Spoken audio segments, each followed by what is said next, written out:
to Take It from the Ironwoman. My name is Susanne Müller, your host and the Ironwoman. This podcast is about empowering yourself and others to make real changes in the world. You will hear from everyday, smart, sophisticated, hip people like you and me. Not everybody has to be an Ironwoman to impress the world. Together, we will learn from the sports and business leaders how you can become a more successful person as an entrepreneur or a leader. It's one step at a time, one day at a time. Take your steps now. Take your big steps now. Join me on this journey to success. Take it from the Ironwoman. We only have special guests. Today we have Tom with us. Tom from Staten Island. That's how we call him in our running group. Welcome, Tom, and introduce yourself a little bit. Who's Tom who's going to join us today? Hello, I'm Tom Joyce. I'm a native New Yorker. Was born in Brooklyn, but spent most of my life in Staten Island. Usually I did all my running in Manhattan because that's where I worked, and I used to run after work. But I do some running in Staten Island, but I don't do that much running anymore because the old knees are not quite what they used to be. Tom and I, we met in the running class, and I always know that Tom was a fast runner. I was like, if I caught you, oh my God, today I had a good day, or you probably didn't have such a good day. I remember those days, and these were the fun days. And we have our pizza running group. This is a very nice family that I have created for myself when moving to the US. But what we want to hear from you is about the marathon and more so the volunteering for the marathon. I think sometimes the volunteers, they get forgotten. What do you do as a volunteer? Well, it started 43 years ago when they went from originally the New York City Marathon was run in Manhattan. It started running in Central Park, and then they ran around Manhattan. Then after, I think it was the 6th year, Fred LeBeau, the president of New York Roadrunners Club, was able to convince the city to allow him to run in all 5 boroughs. Friends of mine, Vic and Joanne Navarra, they were in charge of the Staten Island start. You're not in Staten Island very long for as far as actually running the marathon, although you may spend quite a number of hours here because you get there early enough to relax and get to your starting location, etc. But Vic and Joanne put together a group of about 20 to 25 of their friends, myself being one of them. We did virtually all of the setup of the fort back in those days. It's at Fort Wadsworth in Staten Island, right at the foot of the Verrazano Bridge. And the volunteers, again, this 20 to 25 people, we set up the fencing. We didn't set up the porta potties. We had them placed where they should be. All of the corralling, etc., was all done by these volunteers. And again, it was all people that most of the people were already runners, but not all of them. We all knew each other, and we got to know each other even better as year after year we would come back to do the start. And a number of us used to take a full week off for vacation before the marathon so that we could be there to assist in everything that had to get done. Back at the beginning, I don't know how many runners there were, but probably 4,000 to 5,000 maybe. There wasn't wave starts or anything. There was 3 different start lines as there is now. And everybody just went at once. It was a rather quick start once you got to that point. All the same functions that are being done now were done back then probably, with some differences maybe just because of the numbers. Although this year the numbers will be down probably to 35,000, 36,000 runners. The past few marathons before the pandemic was in the 53,000 range. They advertise it as the largest marathon in the world, and I assume if they're advertising it that way, it must be. It must be true. I remember my first marathon was in 1993 on the Verrazano Bridge. And for me, standing there was always the biggest honor. I remember with Andrea, sometimes we would have tears in our eyes. Yeah. And when we hear the National Anthem, it's very special. I think the last few years I ran, I was like, I'm a chosen one because a lot of people want to be there. They don't get in because there's a lottery. Maybe this year, because there's fewer people, they have more. And one year, I remember I saw you at the start. You remember that? It was so funny. Out of the 20, 30,000, we saw each other. Yeah, I think I was standing off to the left, and you were approaching me like, oh, wow. And every year there's always somebody that you meet or know. Right now, when I first started, I was a bus greeter.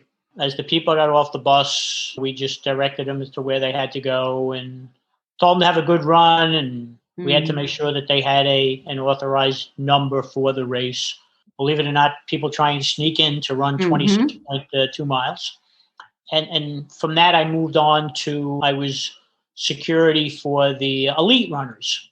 There's a little gym at Fort Wadsworth where they used to put all of the elite runners, both male and female, because they didn't have two separate starts back then like they do now. And that was kind of cool because you got to see all of the winners of the race were in there. They're normal people just like we are, and they get nervous and excited. And for them, a lot of them now especially, it's also a payday. Those people that finish in the higher portion of the race, they get prize money. Back then, there was no such thing as prize money, but there was probably money under the table to get the people there, but no prize money. I ended up getting assigned to the Green Start. Now I'm at the Green Start and the local elites, which are the club runners. Every club gets a certain number of runners that they can get to start up in that first wave of the Green Start. I remember those days. Yeah, that was very special.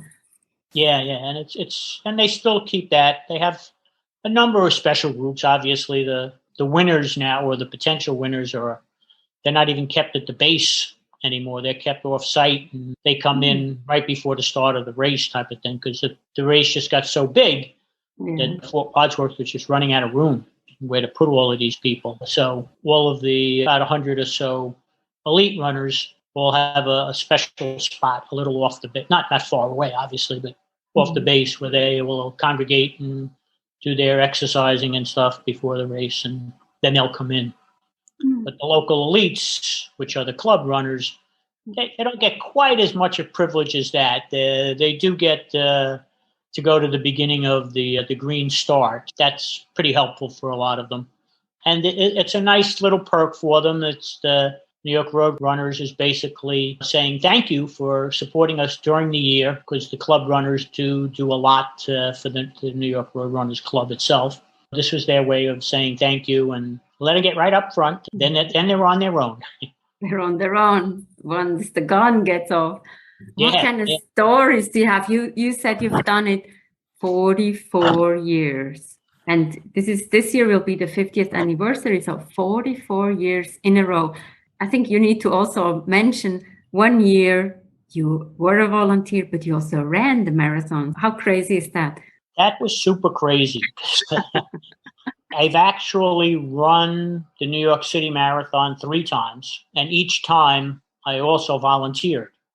You're on your feet for 4 or 5 hours before the race. And that's the time you should be resting your legs. It's all worked out. My best times have never been in New York, but I enjoyed running. And being that I lead the runners out to the start line on the Green Start, 1 year I was going out with the runners and we were bringing them out. And I was working with somebody from the New York Road Runners Club.